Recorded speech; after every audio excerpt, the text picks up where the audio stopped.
And we are live for the Fall Enterprise event halftime show. And I've got Brian Summer fresh from the tarmac, scraping you off the pavement, man.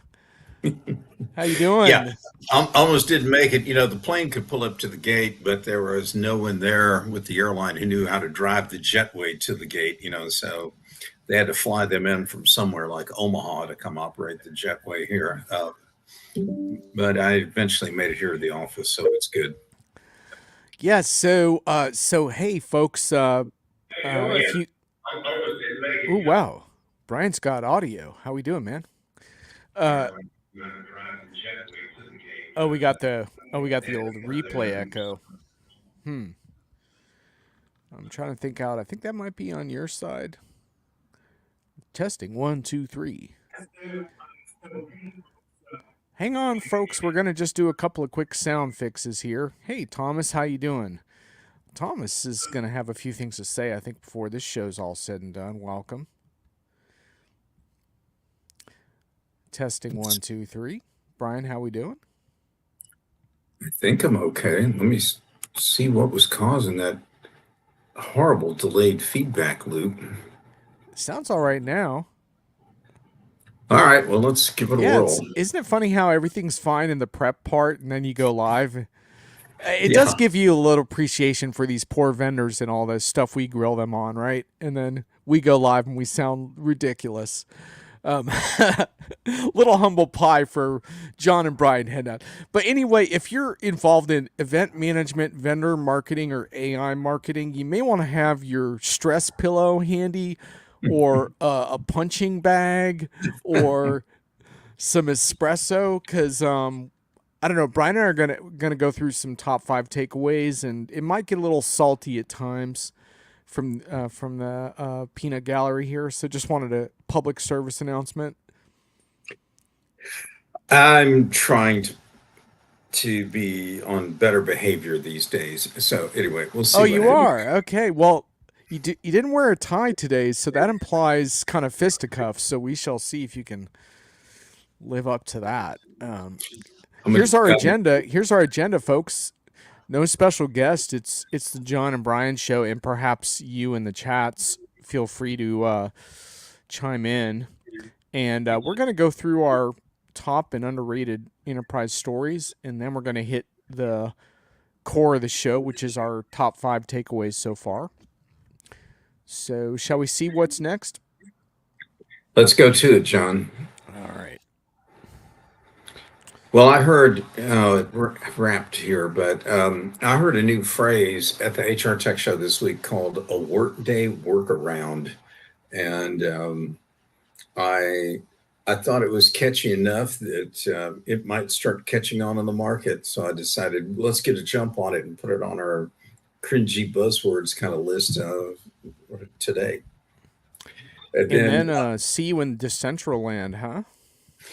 yeah, I never heard of Decentraland before. Maybe I'm out of touch with all things in the metaverse, but then to see all of that in one sentence, that was like a defining moment in buzz speak. So I threw it in on the slide here for you. Hope that's okay.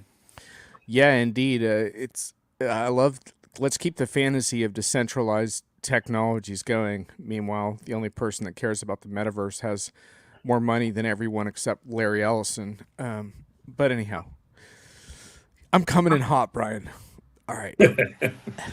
All right, well, let's go to it. So these are John's top couple of stories for the month, Yeah, and Laura Cesar keeps hitting my top ones, which is actually a bit of a commentary on the state of enterprise blogging. I mean, because Brian, I'm not going to pick your stories. No offense, even though a lot of yours are really good, but that seems a little bit insular. So I try to reach out, and Laura keeps hitting it. And this one, we should not AI stupid. I think that pretty much sums up like a real core concept around wanting to make sure, in this case Laura writes about supply chain, but that you really can't fix broken supply chain processes with AI. And it kind of ties into a concept that I have around AI as an accelerant, that whatever you sprinkle it on, it accelerates. So that could mean you make your crappy project worse, your bad processes worse, or if you're more optimized, maybe it's better. So anyway, I thought it was an interesting angle from Laura there. So I actually liked your choice, and I'll tell you why. I've just been doing these around the world keynotes on kind of what you're not paying attention to on AI and HR, and I kept commenting and reminding people that the process that you created 40, 50 years ago for doing some part of AI, like talent acquisition, might have been relevant back then, but today, in light of all of the citizen AI tools that are out there and all the damage that those people are doing to your processes, you can't just put AI on top of an old process and expect it to be miraculously cured, saved, healed, whatever. We're not going to sprinkle some AI holy water on these things and they're going to be, top performing kind of processes anymore. And you got to really blow this stuff and radically re-engineer them and rethink them. And so I like the article, and I absolutely agree that we should not AI stupid, because it's stupid to try and sprinkle this stuff on all the old stuff. Yeah, and by the way, folks, if you have article picks of your own, feel free to pop them in. This is your show too. Uh, just real quick on Laura's piece. It might sound like that it's kind of silly to like say something like that so obvious, but she's actually referring to a major supply chain leader at a major company that said, "Our technology is tough to use. It will never be a good fit for our business. I'm just waiting for artificial intelligence to become mainstream and fix it." And that's when she said, laughing silently, "Even AI cannot fix stupid." Yep. So, and then she goes on to say one more thing that I want to emphasize, and then we'll move on from this article. She says that basically her presentation focused on the journey from cost mitigation to value creation. Her message is that AI cannot help if we are unclear on the desired outcome. Most supply chain leaders focused on cost reduction and are unclear on value-based outcomes. So I kind of am a walk and chew gum type of person when it comes to enterprise. So I think that business value conversation needs to proceed with and without AI. So that's sort of the point of that post, in my view. Okay. What else you got? Next up, oh wait, so we got Sudhanshu that this era AI ML reminds me of the .com revolution, the bubble which blew and then became an evolution. I think there's a lot of strong parallels there, Sudhanshu, absolutely, and you may like some of my future comments in the show on that front. How Telegram played itself, Casey Newton on Platformer. I picked this one for a couple big reasons. One is I think there's a really unnecessary divide between enterprise tech stories and consumer tech stories, and I think it's often helpful to understand the big consumer tech stories if you're an enterprise person. This one has a lot of implications because it has to do with to what extent are platforms held accountable for things that go on their platforms. So enterprise lawyers are advised to look at posts like this, and also Telegram's a really interesting one because it's technically not completely secure private platform as is Signal, which is completely encrypted, but Telegram can be perceived as encrypted because it's been very dodgy in terms of cooperating with law enforcement. Since the story came out, Telegram has reconfigured its terms of service to indicate it is more cooperative with law enforcement, but Telegram has 1 billion users. That is enough users, I think, that enterprise folks should pay attention to what's going on with this, and Casey Newton had a good write-up of that. So in the interest of time, unless, Brian, you have a quick thing on that, let's move on to yours. Okay, let's go. Okay, here we go. And by the way, I really like that 125th anniversary edition. That's a nice piece of work there. Yeah, that's a kudos to them for knocking that out. I liked the whole issue of this of MIT Technology Review, and so this is not a single story, and those are just some of the stories on the right hand side of the slide that are in there. And I'm not because I'm not going to tell you the AI in the future is sex kind of anecdotes out of there. You definitely going to have to read those. And if I jump on down It's what we leave behind. I thought this was a rather sobering thing, and I see it all the time in companies that it says, as a society, we're creating so much new stuff that we must always delete more things than we did the year before. Now, I wish that were true because as someone who's had his credit information had breached whatever a zillion times by companies who had frankly either no business holding on to or reselling or brokering my data, there's a lot of the digital fingerprint that we're leaving all over the world, and a lot of enterprise companies, to the point of the article you just referenced, John, they're not thinking or caring really about the people that get hurt because of some of the stuff that their policies do or support or what have you. And when I thought about this data that we leave behind, and to me, it just seems like we're creating mountains of this stuff. And I don't hear any client of mine ever having a conversation talking about, but do we need to, just because we could store it and it's cheap to store it, do we really need to do that? And what additional risk exposure does it give us? Anyway, I highly recommend the whole article. If you need a magazine to read on a long plane flight in transcon, that's the magazine to get this month. Yeah, maybe save AI in the future of sex for the home front, though. Well, anyway, I'm sure John's going to read all up on the first article and probably want to talk about it in depth at next month's month in review. But anyway, actually, unnatural selection really catches my eye. But let's move on to Brian's next top story. I like this guy's getting rehired by Google.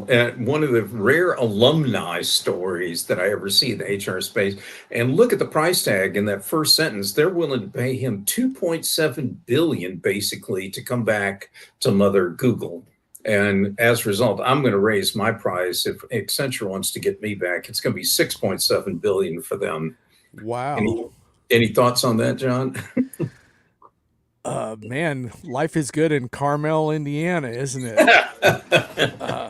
Well, man, you call your own shots in this industry, Brian. Don't let me tell you otherwise. That is amazing. Well, like they say in Texas, wanting and getting can be two different things, and I might not get that full 6.7 billion, but it's important to have a goal. Anyway, that's all I'm saying. I got one word for Google: overpaid. Next up. There were a bunch of stories this month of layoffs in the consulting and accounting world, and oh yeah, so looks like the LinkedIn connection isn't so awesome today.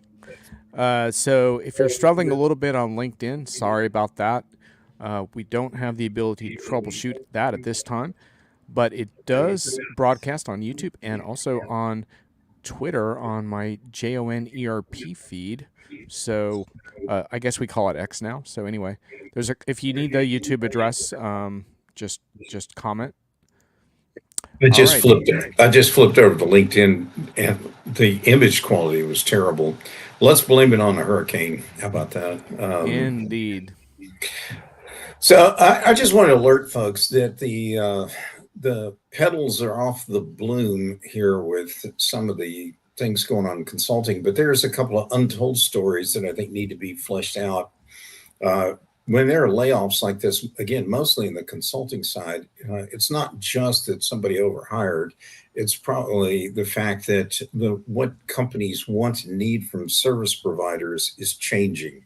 And maybe some of these companies are too overly skilled in some things that have lost demand of the market. I think we need to watch this a bit more carefully. The other thing is there are some problems in just core accounting with layoffs. And that's a little troubling since we know that's a profession that is having a difficult time attracting anyone to go into the profession. And if they're doing layoffs, that tells me there may be some operational challenges with some of these companies. Anyway, that's it. Indeed.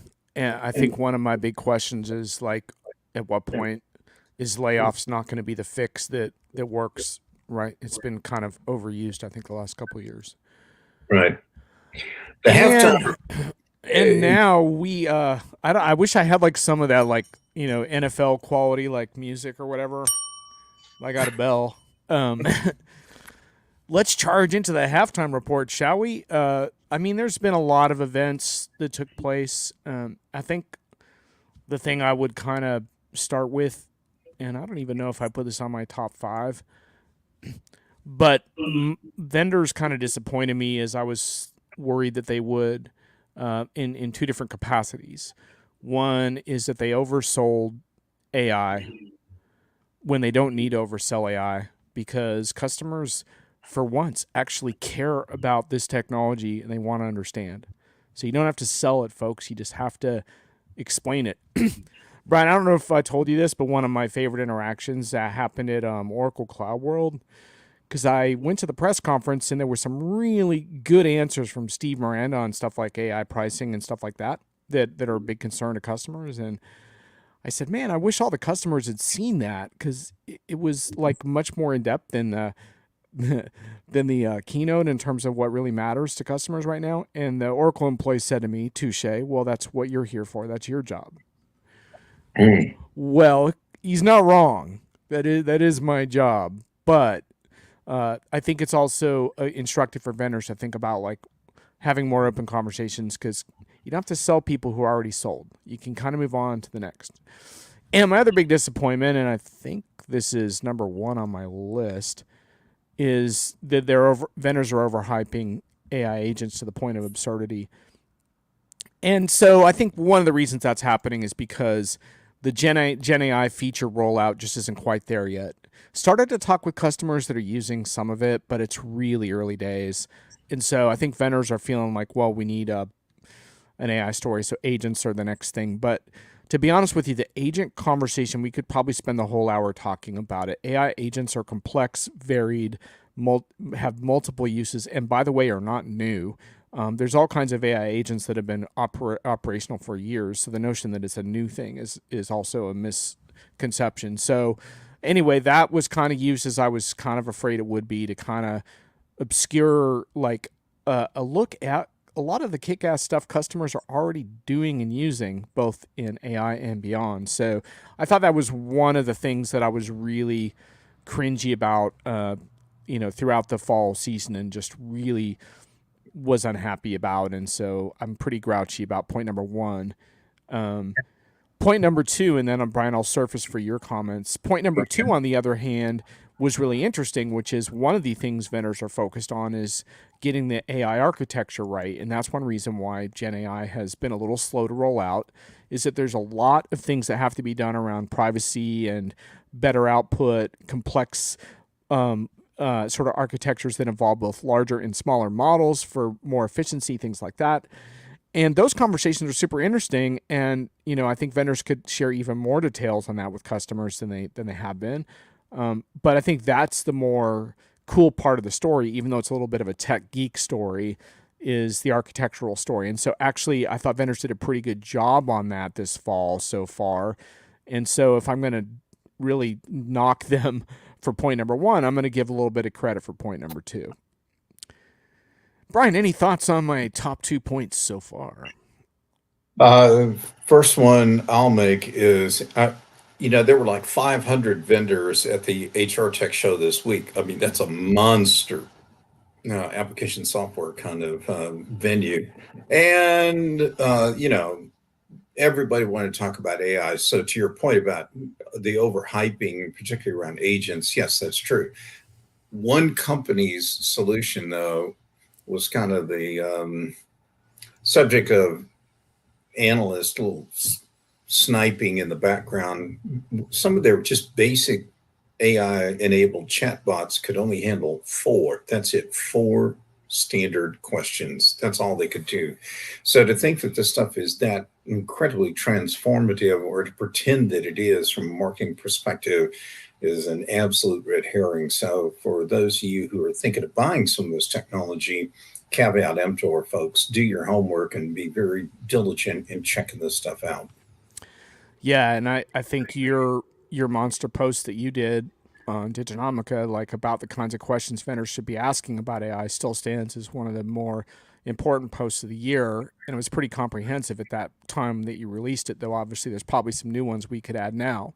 Oh yeah. But yeah, and and I really think that there just needs to be this balance, because there was so much emphasis on future feature rollouts, and I think vendors, especially SaaS vendors, have forgotten how much it delights customers to say you can go back and turn this feature on today and it'll start working for you.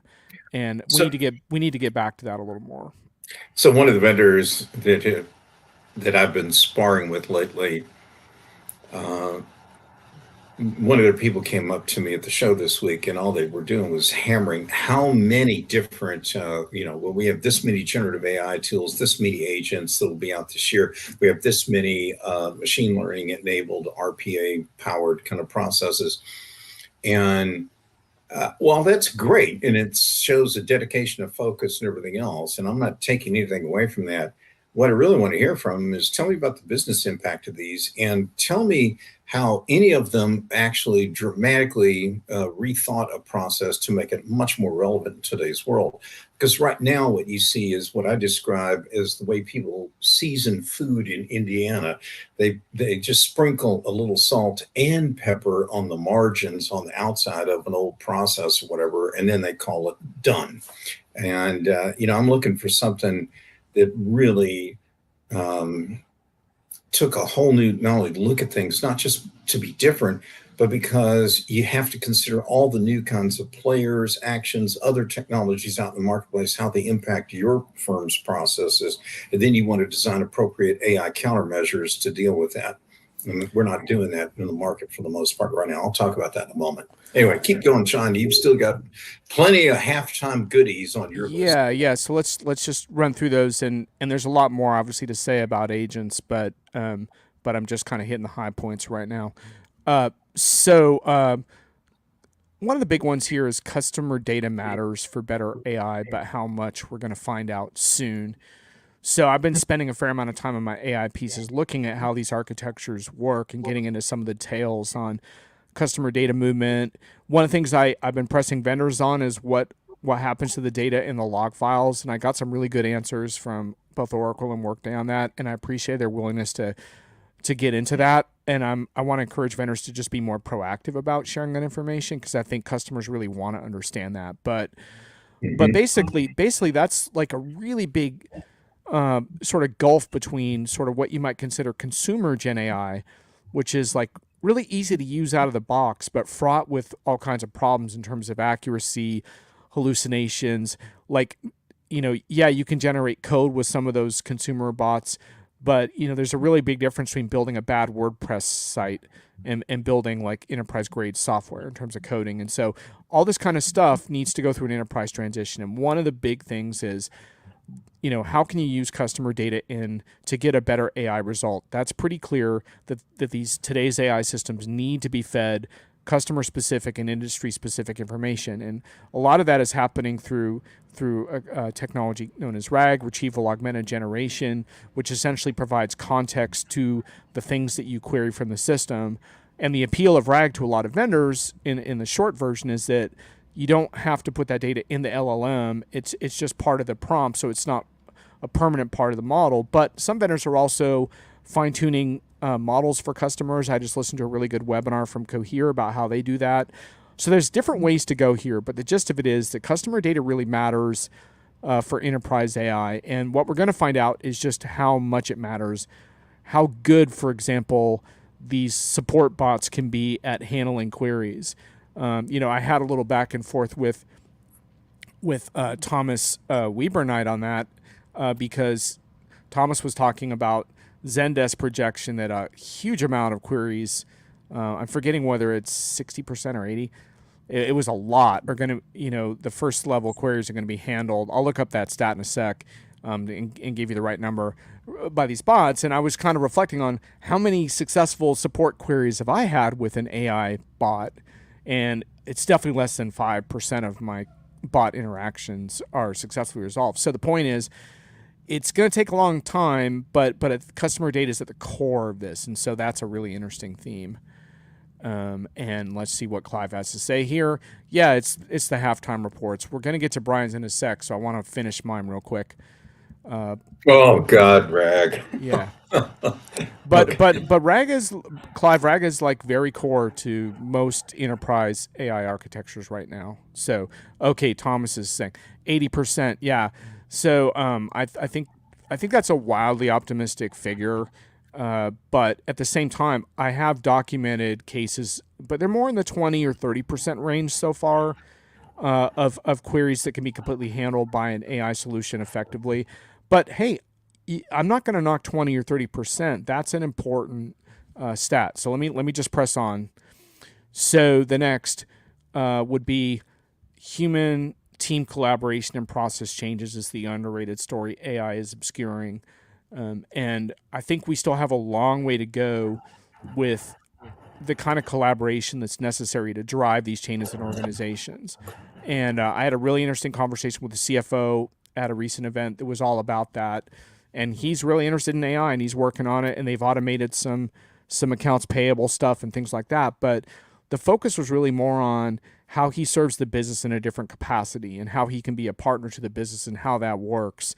And to me, those are really inspiring and important conversations because if you can't collaborate on a different in a different way, then all of this is for naught. And so I really was looking for those stories because we still have a long way to go inside of organizations with creating better processes that can be enabled by these technologies. And so that to me is a really big story. And I heard some good stuff from customers on that. So I want to give enterprise vendors a little bit of credit for that.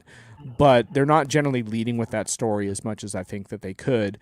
And I think we could really use some inspiring future of work visions instead of these mechanistic automation visions we're hearing so much about that seem to be so focused on productivity and operational efficiency. And to me, for employees, that feels more like how long am I going to have my current job? What's my future? And I really loved hearing from customers who are grappling with that and trying to give a better message to employees around how this future could bring out the best in what they do and give them important new responsibilities that would be meaningful to them rather than just a race to the bottom and headcount reductions and all of that stuff. Finally, I will say hybrid events are getting better, but still excluding people and not living up to their interactive potential. Vendors are still a little bit too obsessed with what's happening on the ground versus engaging virtual participants. They're getting a lot better with some of the session broadcasts, but there's a lot of bugginess still with like session replays and stuff. But they are getting better with like documenting sessions.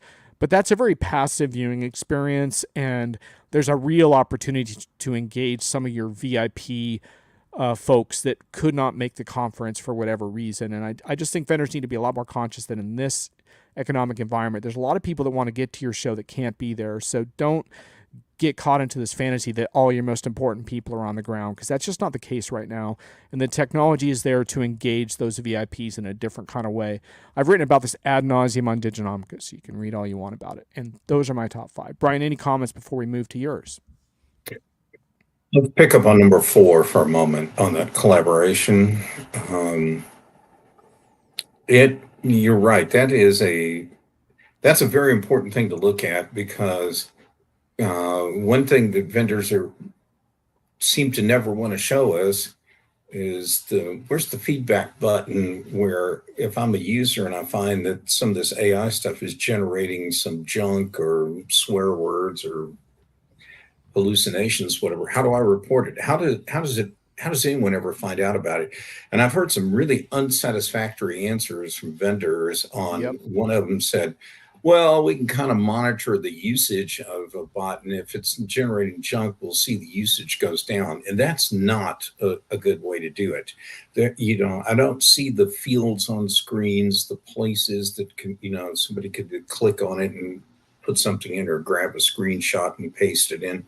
Nothing. There's nothing. So for all the talk about the person in the middle, it's not there. And if that's not there, then I think the collaboration deal is just not present either, because no one's designing these things with an idea of connecting the AI to the human and having it work in a two-way kind of process so that there is a chance for both the human and the AI tool to get better and better over time. Yeah, and it's actually a big misconception that these AI tools, quote unquote, learn from these interactions. That's actually not the case. These models are not retrained with that feedback in mind. That's not really how they work. But Brian, when I've heard you answer these questions, I've been a little surprised by how vendors have been caught on their heels by that question because it's such an obvious and important one. Yeah. They need better answers to that because you want to hear from your humans on what's working and not working as these rollouts go through. So there's no reason why you can't create a feedback funnel for that. And I know you've been in the audience of some of those analyst sessions where I asked that question, and you're Yeah. right. It's the stop them dead in the tracks, deer in the headlights look is what I get back, and you get a bunch of kind of answers, and that's at the point when somebody like a Holger Mueller will type in on Twitter like, "And Brian chums the water," and I'm not trying to hurt anybody here, but because it's such an obvious thing, and it's been written up in like was it Kathy O'Neill's, was that the author of the book Weapons of Math Destruction? That's several years old now, and she made a huge point in the book about there have to be feedback mechanisms for to have any kind of good AI. And it's like, I guess nobody read the book, or they forgot that critical point. So that's something important in there. And maybe the second, the game report, the post game report, maybe we'll hear that some vendors have fixed some of this moving forward. Well, you know what I thought was interesting, Brian, is one of the answers that you got to that question, which I think is typical, is that we can derive a lot of that insight from, simply how often people are using the tool. So basically adoption metrics, but I don't think that's nearly enough. And I No, think no. in general we need to move beyond this notion that just how often someone uses a tool is a sign of whether they like it or not. I don't think that's not nearly enough. I want to hit on Clive's points real quick, and then we'll move to yours. Clive says RAG is enabled by a vector database. Clive, I'd love to get further into some of the nuances of this, but I want to get to Brian's stories. But I do want to mention that actually RAG can also be enabled by knowledge graphs, and I actually am really intrigued by some of the contextual relationships that can be fed into the system through knowledge graphs. Anyone who's interested in that, there's a ton of good stuff on YouTube on that front, so it does not have to be a vector database by definition. And yes, it is, as Clive points out, it is definitely causing a sore in that. And RAG, by the way, is not well respected by people who pioneered transformers and generative AI architectures. It's viewed more as a band-aid, but enterprises present it as if it's this brilliant discovery. It's really more of a band-aid of sorts, but it is in many ways more effective than retraining your entire LLM, which raises all kinds of issues. So Pinecone skills are in high demand, says Clive. So any of you who are looking to polish up on your skills this weekend, take a page from Clive's book. He knows this tech inside and out because he's a practitioner. Brian, I don't know if we should have like a segue of some kind. I'm gonna see if I have like an audio thing. How about like the applause? All right. So Brian, let's go through your halftime report. What do you got? So I'm real frustrated because I'm not seeing any really radically reimagined AI powered all new kind of processes. They're just not there. Vendors will tell you that, well, first we're going to apply things, with better chatbots, better employee self-service capabilities, whatever, and then we'll get around to having, more either agent kind of driven technology, but they've got multiple layers or flavors of AI capabilities, and they're going to roll some out and then roll a few more out and so forth. But all their design is around what happens wholly within the four walls of the enterprise.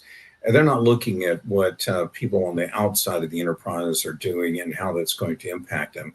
I've given these examples of dozens of times, the issues about how bad actors are clobbering companies with stuff. But just in recent weeks, some of the things customers or whatever have shared with me are just appalling.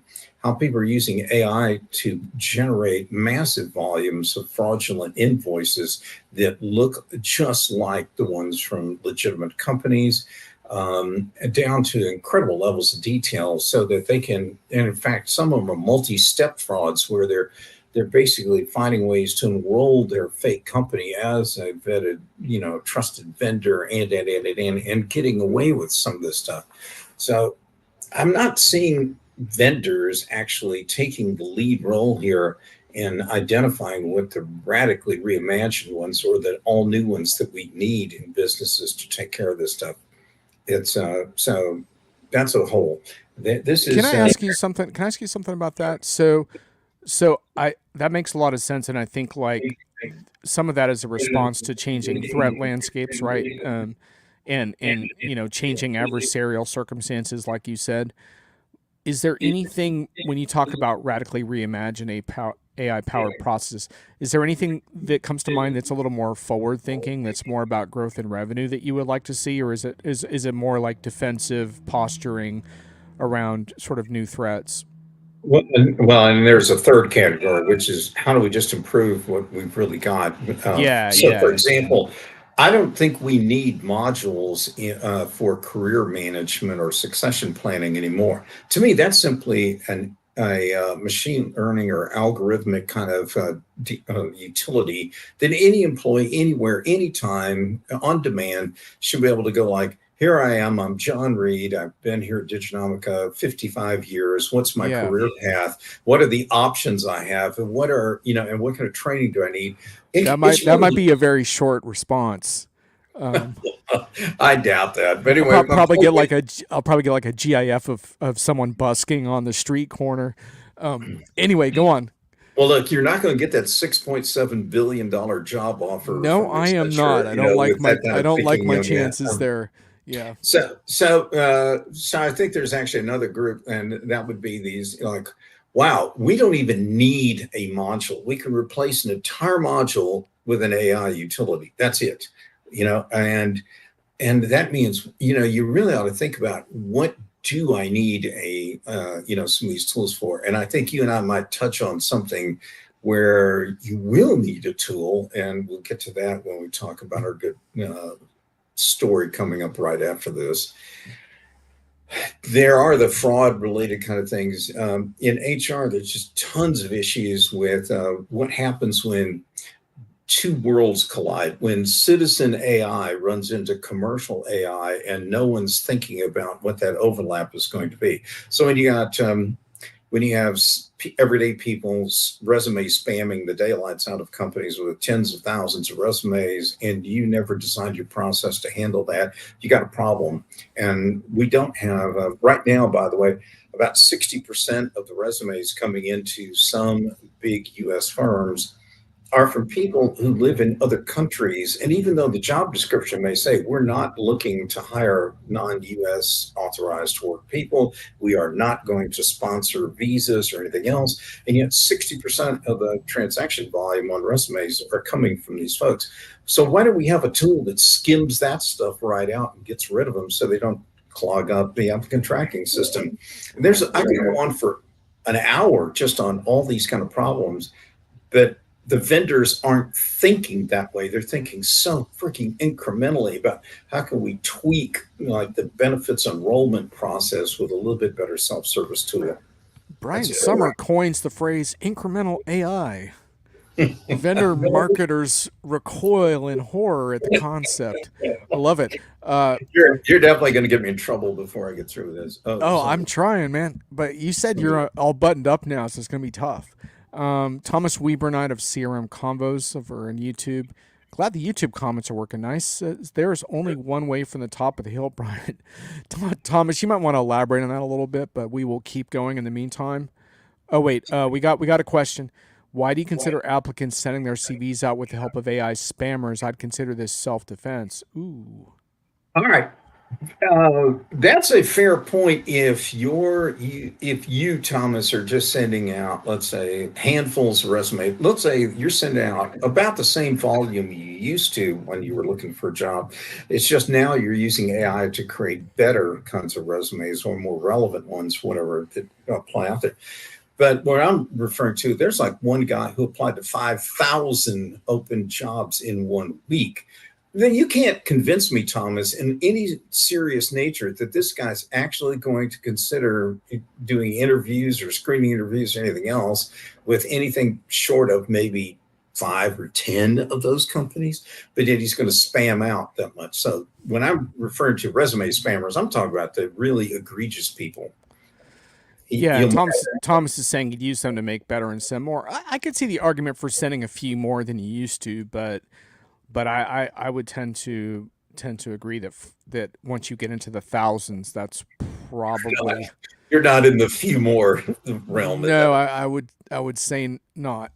And Maybe, and Thomas is saying because companies are automating the process means it has become a pure numbers game. I mean, like I think that's sort of like the race to the bottom mentality that we have to be mhm. really careful about, both from companies and individual side. Because I don't think I don't think just like blasting your stuff from here to Kingdom Come is the best way to confront an automated process world. I think a better way to do it is to try to come up with a way to subvert that scheme through your own brilliance and relationships. But that's just me. Sorry, Thomas. So my second point was around rest in peace to business transformation or digital transformation. That's all I heard about for from about from about 2015 to the end of last year. And now, like all the more recent shows, you never hear digital transformation or business transformation ever come up. All you hear is AI transformation. You know, something happened one day, and I must have not been there when they flipped the switch, but it happened. And now the vernacular, the market has changed. And I'm not sure that's really correct because I think AI has transformative capabilities, but I think we still need to think about what are we going to do to fundamentally change the business. So the business transformation is extraordinarily complex because there are all kinds of change management and other issues that you will need to take care of in addition to what you're doing on the AI transformational front. Indeed. Um, Thomas is still trying to pick a nit here. Thomas, I'm gonna give you the last word on this because I want to move on to other topics. This is the other option. Just ignore the hiring process and do relationship work. Thomas, you know that I was not taking that position. I was taking a more nuanced position. So, but I'm going to give you the last word on that. Um, anyway, Clive Bolton says, I think it's the cloning replicating of GAI of entire systems that is going to catch the enterprise world out. Protesting compliance fails, etc., will be their only defense. I actually don't agree with you, Clive, around cloning the systems of record. I don't think that's going to be very impactful at all. I think it's going to be those who can kind of rethink processes and create entirely new industry solutions around those processes that are going to be more effective than just cloning legacy systems of record. So I disagree pretty strongly with that. But we're going to have to hash that out, Clive, on Diginomica in the comments section because I'm not going to be able to get into the nuances of that with you right now. But I understand your point. Certainly, AI does make it possible to clone and replicate certain kinds of code, but that's old, crappy code. I wouldn't want that code. Anyway, so, in the interest of time, I'll go real quick. Uh, where goes shared services? Man, I've been doing a lot of thinking on this. I've got a piece that's half written for Diginomic on it that the economics behind shared service centers were established many years ago, about 3 decades ago. And it was really all about driving economies of scale, new efficiencies, and greater productivity and processing of transactions. The new AI tools and the robotic process automation capabilities really, I think, destroy the economics behind a lot of this. And what I've already written so far, there's a data center in Latin America that used to have around 600 employees who did nothing but process accounts payable transactions. That's it. They're down to 16 people now because all they need them to do is focus on exceptions rather than all the brute force kind of stuff. I think as we continue to roll out more and more AI, whether it's for self-service capabilities or to further tweak the productivity stuff, it begs the question: why are we locating these centers in low-cost labor markets? Because there's very little labor left to be done. And there's also been a lot more push up for data sovereignty laws in a lot of other countries. So I think we're going to see businesses probably have to change their delivery model on how they provide so many of these services inside or their firm, and the vendors, particularly the ones with big hyperscalers like Oracle OCI, they may have a leg up here because their ability to flexibly move stuff around and keep everything not only in the cloud but could also handle the data sovereignty matters. Yeah, I think for those who are interested in that topic, HFS Research has been blogging a lot on the future of the sort of like shared services and services offshore economy in the face of all of these changes. I don't agree with all of the analysis because it tends to be a little too much generative AI Kool-Aid for me. But there's some good stuff in there, and it's worth checking out. Brian, you have a couple of vendors that have intrigued you, and this is saying something because you've like gone through so many vendor briefings even in the last week that it would make someone's head spin. But you found a few you liked. Yeah, I'm to about 20, in the low 20s, I guess, in the last couple of days, and two that really stood out to me. And I'm not one to I'm not giving a plug here. I'm just telling you who they are. Okay. One was a company called First Vantage. And what they have done is they've pulled together something like 800 million records about workers. Now, where they got the records, they're looking at things like data out of social media profiles or everything else. And here's what they're doing. I think one of the biggest problems in the recruiting world is not knowing who the authentic person is that's actually applying for a job. With people being able, like our good friend Thomas here was even admitting that he would use AI tools to, if you will, perfect his resume. So Let us know how that goes, Thomas, by the way. Keep us yeah, posted on that. yeah, this is anyway. So if Thomas has done this, the First Advantage tool will compare what he's alleging to a potential employer against what he's already written about and talked about in social circles. So what happens is if Thomas, for example, we all know from reading stuff that he's like an accounts payable clerk, and all of a sudden he's applying for the CFO position at a Fortune 500 firm, it's going to flag that as, I think this is a problem. So Thomas, for all he wants to use AI to perfect or enhance or whatever his resume, he could get caught. And this is one of the what I call a countermeasure that employers need. And this is a creative approach that this company is using by using other kinds of non-traditional data to figure out, are you the authentic person you're pretending to be? Then I saw another vendor that could spot who's interviewing people who are using others to do the interviews for them or take CPA exams for them or whatever, because that kind of employment fraud is just rampant. Anyway, so I saw those. I saw another company called Daxtra, which is got some really cool stuff back in the skunk works they're going to be knocking out the door. And I want to mention these two because they are solving all new problems with all new kind of processes and AI and technology stuff. They're not doing all this incremental, not terribly exciting kind of stuff right now. So I like those. Yeah, for sure. And I think we need to keep in mind that there's some really kick-ass stuff that goes on despite like some of the emphasis that we've had the last number of weeks on these huge vendor shows. There's a lot of smaller players doing cool stuff. And I was talking to a company called Zapata AI that does industrial AI, and they do generative AI, but without any large language models. So they're able to avoid a lot of the sort of downsides to the larger models. Larger models have upsides too, of course, but very specific industry applications around scheduling and planning. It's not chatbot-y stuff. It's totally different stuff. But anyway, like it's really cool when companies bear down on industry problems, and hopefully we can spend a good amount of time this fall documenting that the rest of the way.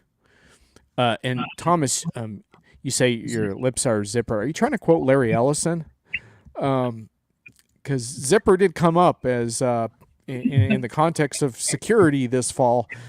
Thomas, you can write about whatever you want. I was just saying I wanted to move on from that particular argument, but you know you can keep going and say what you need to say. Well, Clive says internally, big European vendors call these offshore centers prolongation processes. I like that, Clive.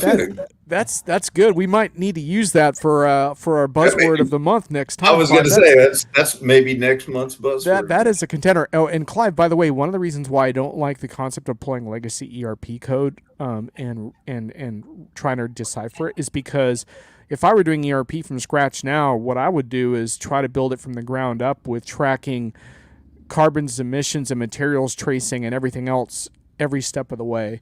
And, that should have been done a long time ago. And if I were redoing ERP, that's what I would do. So I'd want to rethink the whole thing. But anyhow, that's a whole other topic. And whether or not that makes more sense to refactor code versus new code, Brian, I think we're going to get to that topic in just a minute, but we haven't finished your top 5 yet. So let's get to and let's do that last one, 20 seconds. I go to Asia usually a couple of times, if not 3 times in a year. And it's always different how different that market is. But I'll say this trip was noteworthy for me. I was in Jakarta. These are folks who are not only hungry to know everything that's going on, like in Silicon Valley and beyond, but the way they're approaching AI is they know right now that their products have a built-in inherent cost advantage over products built in North America. And now they see some of the AI stuff as an opportunity to even drive that cost wedge not only further, but they're thinking about how they can use that to better penetrate markets in like the North American market, where that's where I think 38% of the IT spend globally takes place. And anyway, we can do a whole show on just the Asia versus, Europe versus, North American market or whatever. But let's go to the next deal, John. All right, cool. And I just want to issue a quick audience challenge, which is if you saw anything that you really like this fall, so give us your top pick. Do that now because we're going to wrap in like 10 or so minutes. And for those of you that struggled a little bit with the LinkedIn feed today, sorry about that. I will issue the appropriate feedback on that front. But we do have multiple streams, so you can catch the replay as well on my YouTube channel or on Twitter. Brian, here we go. Let's look at what's next. It is one more halftime story. And we're not going to be able to do full justice this one because I think it would take a whole hour. And in fact, Brian and I both wrote about this story from different angles on Diginomica, so there's a lot of coverage here. But Brian, summarize, please. I thought it was interesting. I might have got more feedback on my version of the story than you did on yours, John, but not that we're keeping count score.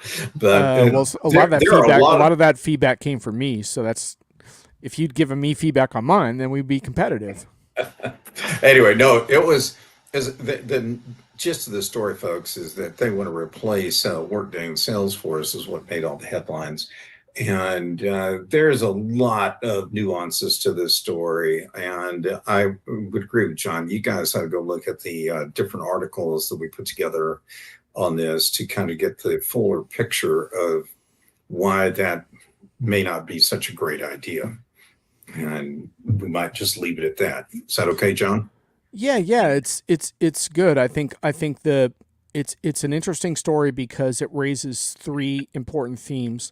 One is what exactly Klarna is up to, because there's some conflicting information in terms of how much they're really not going to use packaged applications going forward. There's some data that's been surfaced that they are going to use some. So one of them is very specific to this company. I think the more interesting takeaway stories are like, what are the potentials and limits of AI and software development? Where can you, and Clive is a big fan of this topic, so Clive, feel free to chime in. Where can you differentiate? Where is it kind of like overreaching that the AI is not capable, and where can it really help you? And where would you be just doing redundancies with perfectly good systems of record? A classic example is payroll that you brought up a lot in your piece, so why would you want to redo something like that? And so one of that is philosophical. And then I think the other interesting thing is there's always been companies that rebuilt their whole that built their whole like stack from scratch or a lot of the components. And that's an old technology story. And I think companies can still do that if they really have the depth of resources and technical talent. So it's not a one size fits all, because those companies, and some of them are amongst some of the bigger providers like Netflix or whatever, you know, they built a lot of their own stuff. That's not always something that the typical, you know, enterprise can duplicate. So you got to be a little careful about extrapolating from market leading technology firms in that capacity. Whether Klarna is actually one of those remains to be seen, but I will find it interesting to track their story, and it provoked, I think, something we could spend the rest of the show and then the next show talking about if we wanted to. So it's a really good topic. It is. Okay. So what do we got next, John? I think we're ready for what We we're are on going the to home do. stretch, man. We are. We're into getting ready to hit the whiffs here. So I got this email the other day, and I thought it was interesting. You know, the nice CX personal touch. You know, Brian, every month, you know, our marketplace gets 1,500 to 2,000 client job posting, blah blah blah, seeking help from attorneys like you. Well, I'm not an attorney, folks, and maybe I can play one on TV, but it makes me wonder where these people get the kind of screwed up data that they use for email campaigns. And that bothers me because it makes me think someone's going to use that same kind of data for training an LLM. And God help society if that kind of stuff is being used out there for those kind of tools. That's good. Let's see. Oh, yeah, this one's for me, right? So, yeah, you know, I get all these like almost daily. I'll get like a data breach notification. This one from Dell was really cheesy. Uh, what data was accessed?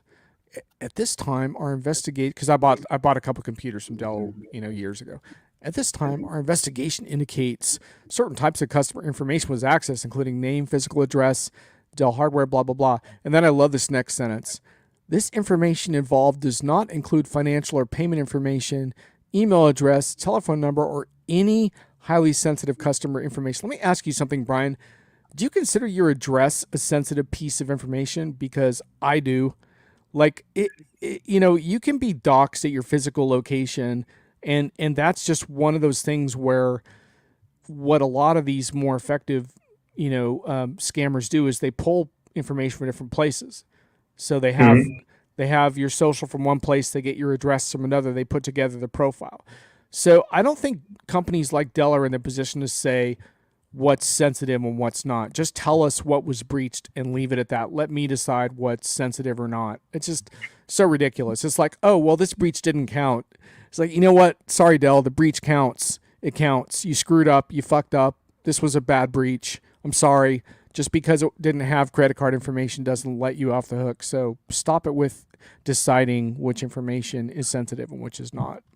I brought a consumer security person up on stage for a show I was doing, and they all he talked about was what you just described, triangulation, and he showed how he could triangulate all kinds of things in just moments. And the scariest stuff was he actually used he didn't say who it was, but he pulled up the phone records of someone in the audience, and he was able to then use the telemetric data to find out where this person had driven every day. So he then figured out not only the person's home, but where his office was. And then he even figured out where his mother-in-law lived because he looked on the telemetric data for the Easter weekend, figuring they would take that car and drive to one of the relatives' homes. And he did this in a matter of minutes. It just shocked the daylights out of the audience. But if this guy can figure it out, then you're right. Some ne'er-do-well is doing the same kind of thing. So you're right on the money, John. This is important to keep protected. All right, what else we got? Indeed. Oh, this is our Oh, yeah, the Brits. They're something that creates value here. And I couldn't believe the British are spending so much on, you know, this is the kind of junk that flows into John and I's inboxes all the time with somebody thinks this is an important thing that we need to cover. But the fact they're spending. Did you accept the embargo, Brian? Are you going to write about this one? I know you want me to say I've got a major expose working on it for Oh, Dajonica, but no, that wouldn't be damn. true. But maybe if Dennis Sorry, Howell wants folks. to come back to Diginomica, he could cover the story. I don't think Den's going to come out of retirement for this one. Uh, but more than tea, I really have to question that one a little bit. Really, Well, really concerned about that. Well, I will say it's been a good month and a very interesting month, and one with a lot of air miles in it. And I actually had a lot of tea this month, particularly when I've been overseas. So I can't find, I just can't find Dr. Pepper just anywhere, although a good vendor yesterday at the HR Tech Show actually brought one in for me for our briefing. And that means she automatically, her firm got a 1-star bump up in their review from yours truly. I'm just kidding, folks. I can't be bought for a Dr. Pepper for sure, but it doesn't hurt. Anyway, we got anything else today? Unless we got anything from the audience around something that you picked up that inspired you, you have a minute or two to chime that in. And thanks. I was asking for salty comments today. I think I got some. So thank you for those of you that got in there. There's some good observations there. Appreciate you keeping us on track. And I definitely want to issue a thanks to all those vendors that got me out and got me engaged, because events are hard, and I realize that, and it's probably also hard to come back and listen to people deconstruct your stuff, and you did a lot of things right. And events, I would not know where to start with an event of that magnitude of some of the ones I went to the last number of weeks. So kudos for making that Mhm. happen. And there's a lot of good moments that happen at these events that remind you of the hardest thing to do when you're not at events, which is create so-called moments of serendipity. And I've kind of written about this, but it's a lot harder to do those virtually because everything's got to be a little more pre-planned. One of the things that I tried to do with a show like this is to create a little more of that unpredictability. And Brian, you've been a really great collaborator on this. So we have Thomas here who says he loved the show. Thank you, Thomas. You helped to make it what it was. I love that unpredictability of not knowing what we're going to get in the comments and how people are going to interact. But it is a lot harder to simulate that virtually. And so when you go to these shows and maybe the vendor put on a nice dinner or whatever, and you end up sitting with people you weren't expecting to sit with, and those are the moments to me that make every all the travel stuff that we make fun of, that makes it all worthwhile to have those moments, because those are harder to find when I'm in my back cave. So, John, on that point, you are very aware of a story. Of something happened to me this month. I spent 3 hours on a plane ride next to someone an executive who's going to implement a massive reimagination effort and redesign finance, HR, supply chain, EPM, and a whole bunch of other kind of process areas in this global firm. It's a massive deal. It was probably that conversation was better than any kind of show I could have been to, but it wouldn't have happened if both of us hadn't been at that show and then got to Right. sit together on that plane. So, to your point about the serendipitous kind of moments, that's the thing that really makes the best events really shine, or all those kind of people you bump into that maybe you never even knew. I was really surprised. Somebody actually walked up to me this week. They'd seen me keynote in Jakarta the previous week, and there they were at the HR show in Las Vegas the next week. And another one involved a vendor. This lady comes running up to me in the near the gaming area of the Mandalay Bay, and she just starts talking to me, and I'm like, "Well, excuse me, have we met before?" And she goes, "Oh, we know all about you," and I'm like, "Uh oh," and Yeah. she was with one of the major vendors, and it's just she was someone I had not met.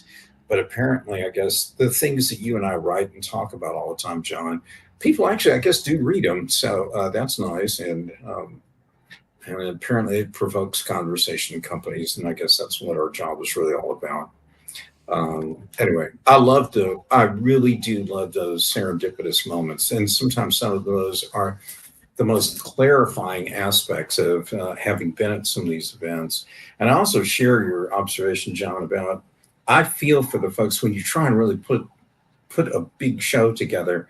There, you have to make all kinds of decisions about what's in or out of scope on what you're going to cover. I get it. I've put shows on before, big ones too, and you want to make it entertaining and you want to make it educational, and and putting together that killer content for it is tough to do. So I appreciate it. And I know I test the limits of some of those vendors sometimes because I know I've got clients who really want answers to these questions. And I'm glad we get the opportunity to hit those kind of things. Although, frankly, I'm looking forward someday in the next month or so to not have to get on a plane for a little bit. But anyway, that left to wait till Thanksgiving. Thomas says the top of the hill comment related to Brian telling the story of me looking at your next career step. Well, I don't know what to say, Thomas. I'm going to take the forward-handed part of that compliment and ignore the back. Clive, we're just wrapping the comments before we head out. I don't think Giat will be used to mine old ERP code. Will be used to mine ERP processes. I still, Clive, we're not going to be able to resolve this one, I don't think ever, but certainly not in today's show. But I just don't think that taking photocopies of old legacy processes is the way to go right now. I think rethinking those processes is the key. There's so many things that have changed, in MRP and manufacturing, including transitions to service-based delivery, consumption-based, customized products, all this stuff, energy consumption, ESG considerations. Let's rethink the whole thing. I'm sorry, I don't see the value there. I think there's this sort of misconception that the value in AI is around, mining a bunch of stuff or creating algorithms. It's really about like taking advantage of like deep hordes of data and then applying that in a new way to serve a new process. And I think I share Brian's view that we just didn't see enough imagination applied to that this fall. And so the reason I'm kind of pushing back a little bit is the idea of just, we mimicked a bunch of old processes just doesn't excite me very much. I'll have to see what you're describing in terms of what they end up doing with that, but that's not where I would start personally. But then again, I'm not an AI startup founder, so we'll see.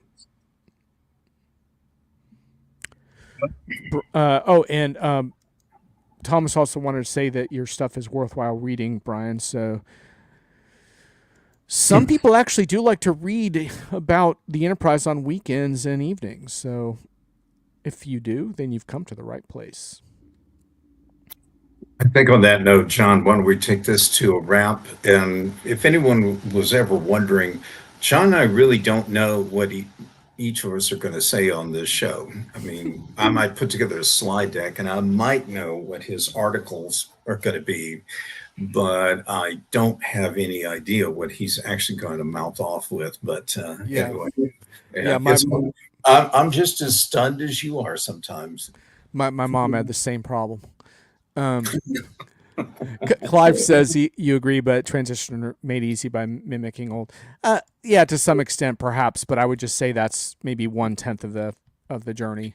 Well, I've stayed out of yours and Clive's fight here, but I will say this: if you don't think there's a big change going on, you've got to think back about what happened around about World War I, where you still had armies trying to go to battle on cavalry units as opposed to mechanized, armies that start showing up. And a single shot rifle versus machine gun was no kind of deal. So you've got an opportunity to use some new technology to get radically different kinds of outcomes.